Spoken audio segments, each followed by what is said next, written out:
Hey guys, so I wanted to make this video. Just a heads up, I'm hurt. It's loud at my house, so I'm sorry for all these distractions, but I just had to make this video. So we're gonna talk about holographic reprogramming. I had a meditation recently, and during that meditation, it became clear, or I got this message that came in that said, if you start seeing everything as light, you're gonna understand things a lot better. So I started looking into that. And where that brought me was into a very real therapeutic practice that's called holographic reprogramming and holographic memory resolution. So instead of seeing things as solid, first we need to recognize that everything in the material world is already an encoded formula that our being on every single level understands and resonates with. Everything that is manifested is encoded as a formula, and that formula is a language that our processing system recognizes.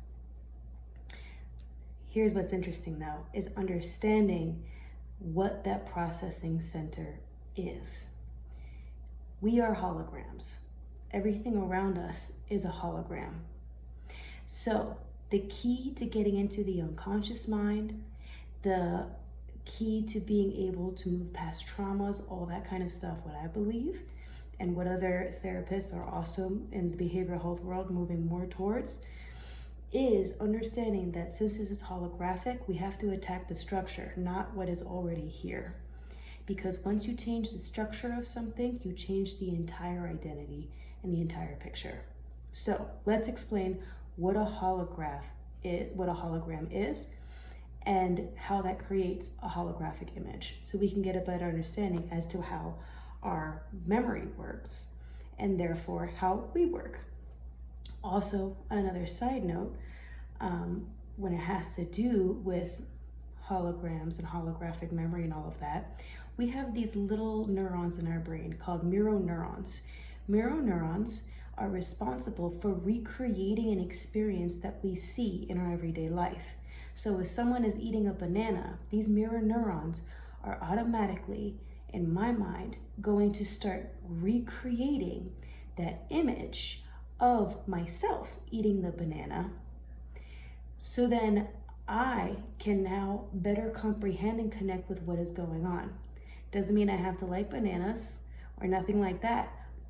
According to my point of view, that image may be very different, but that doesn't mean that the responses are going to change. That doesn't mean that my body recognizes it doesn't like it and isn't going to pretend that it's eating the banana.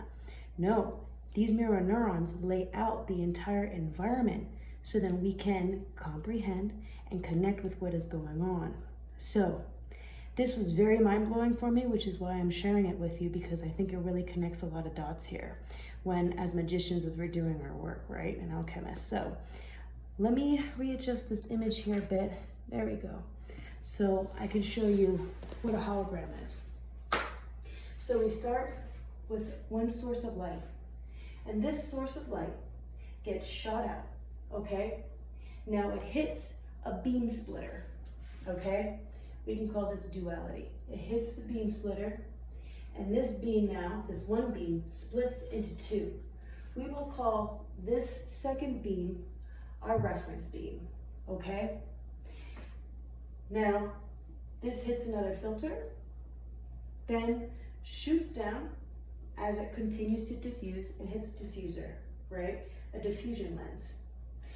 Now, this diffusion lens splits up this reference beam into multiple beams of light, okay? Now keep in mind, all of these are just filters.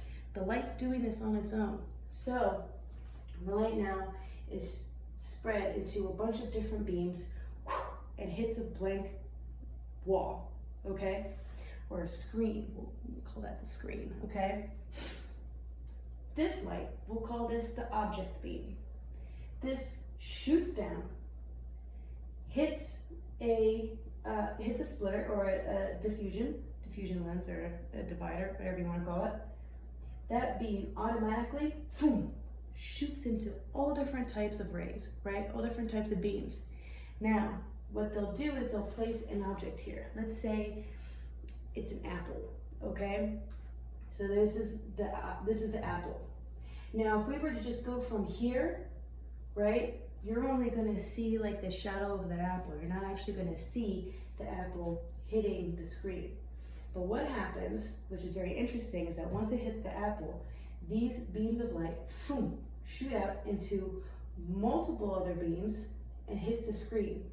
Again, you don't get the picture of the apple. What you get actually, what they found with light travel, is you get patterns on a screen.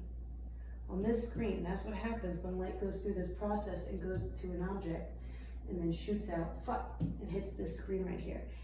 You get a pattern, you don't get the object. Now mixed with this reference beam, you also get another pattern. When those patterns intermingle, you get what's called an interference pattern, okay? Now, in order to get the picture of the apple, what you have to do is shine a third source, a light, at the screen, and on the other side of the screen, you get a 3D apple. Now here's a fun fact. This 3D apple here, right? This picture of that apple, you can split this screen into 1 million different pieces. You can fraction it. And if you put up one of these pieces into this ray of light that's happening right here, you will still get the hologram. A hologram cannot be split up, even if the screen that projects the hologram is. The hologram cannot be split up. So, in reference to ourselves, how we store things is the same way. We can say that we put this thing behind us, but that fractionated part of us is still holding the whole picture. Now, if we see it as ourselves, what is the whole picture? It's not just my identity as a Laura or my identity as a human being. No, it is holding all of the frequencies, the entire universe within us. Every little bit of us is holding the entire universe and all of the answers you could ever want. Okay? Now, if you change any part of this structure, the entire picture and hologram changes. This is where I'm saying that we gotta change the structure of something, right? So, what is that structure? Let's look at this right here, right?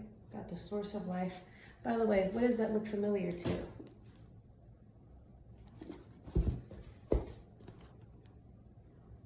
Right? Could these be holograms?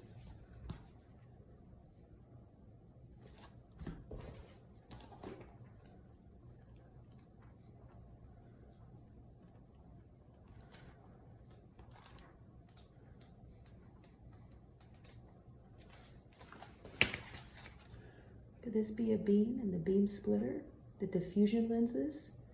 What creates us? What creates the hologram? Yeah. So we gotta change the structure. So what's the most basic way? Well, if we look at this reference beam, what is that reference beam?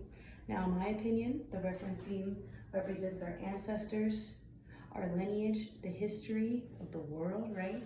The gods, the goddesses, the spiritual beings or spirit guides. That's our reference beam, okay? And that's playing a part, absolutely, in the interference pattern. But something that's more easier for us to connect with and align with is our object, what we're looking at. So when we go down this object beam and we look at the frequency of what is actually hitting the object, what we find is frequencies, which is very real because this whole universe is made up of light and vibration that creates form.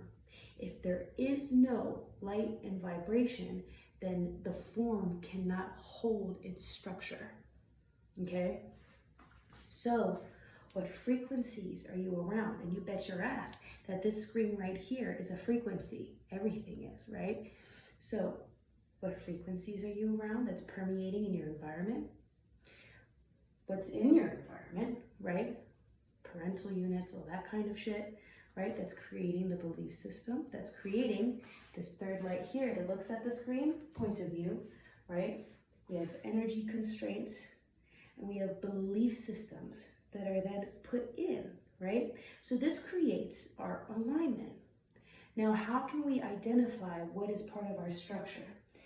So there's a really interesting theory that goes on with, not theory, it's actual practice for holographic memory resolution. And they use color therapy, which has been around for years, right?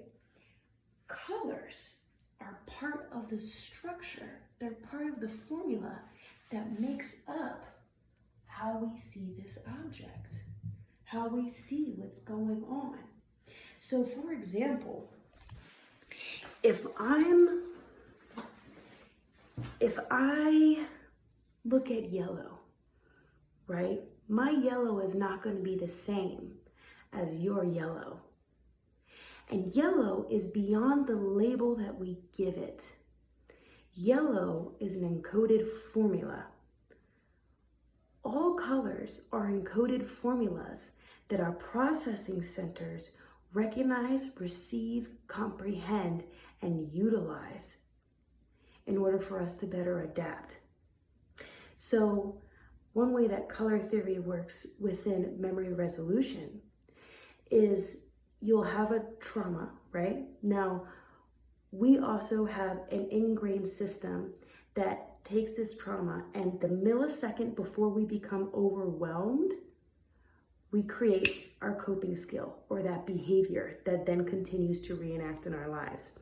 So color therapists will take us to the point, not necessarily directly to the memory, but to that trigger, right? To that millisecond right before.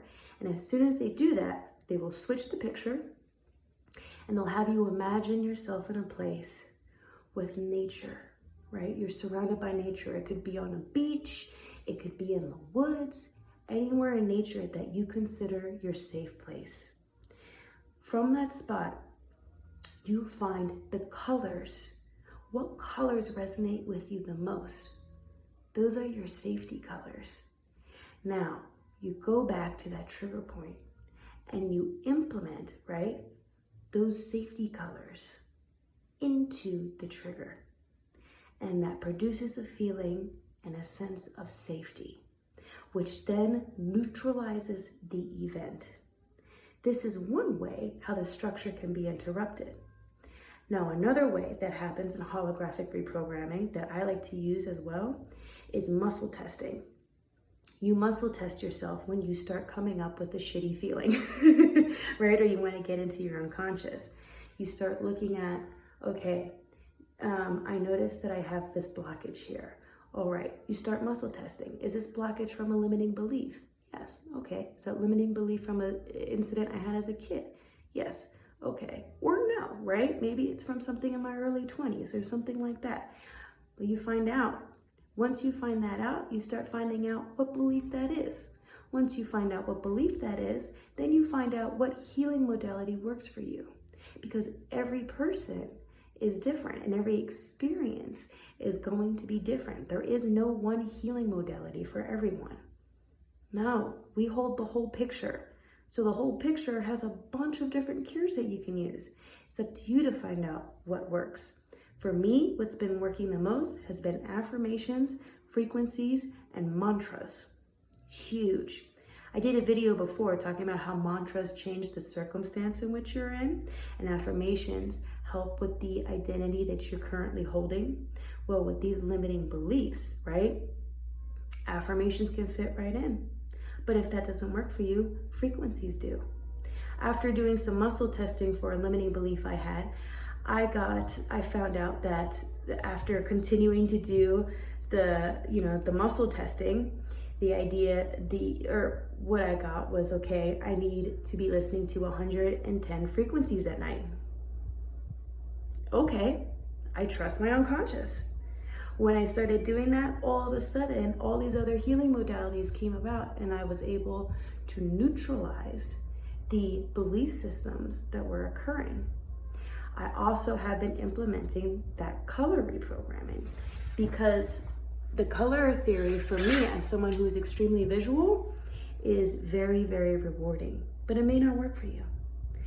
But I wanted to make this video though to kind of explain how we are holograms. So all of the fractionated pieces of us, right? are really still holding the whole picture. We just have to access the structure. This is what alignment means. When you access the structure to your own hologram, then you can begin to change the picture of what you are seeing, because not only are you changing your point of view, but you are changing the entirety of the structure. This is why Chinese face reading is very, very real. They can tell you by the way how you walk. Oh, you had an issue with your father when you were 7. Or oh, these wrinkles mean you have undue trauma. You had trauma, emotional trauma in your early 20s, and you still are having to deal with it, because what is internal becomes an external projection. It becomes a coded formula that everyone and everything can read, because you can read it.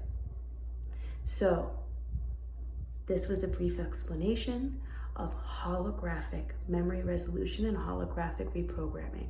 I hope it helped you. It certainly has helped me, especially in understanding what it means to be speaking with deities or all this kind of stuff, or coming into alignment. Remember, the deities and all of that are your reference beam. So they're always playing a part, but it's part of your reference beam. It's also part of your structure, but it's interfering with your current structure, which is your belief system, the frequencies, and the environment. And there's probably more below there, but as of right now, those have been the most concurrent, right?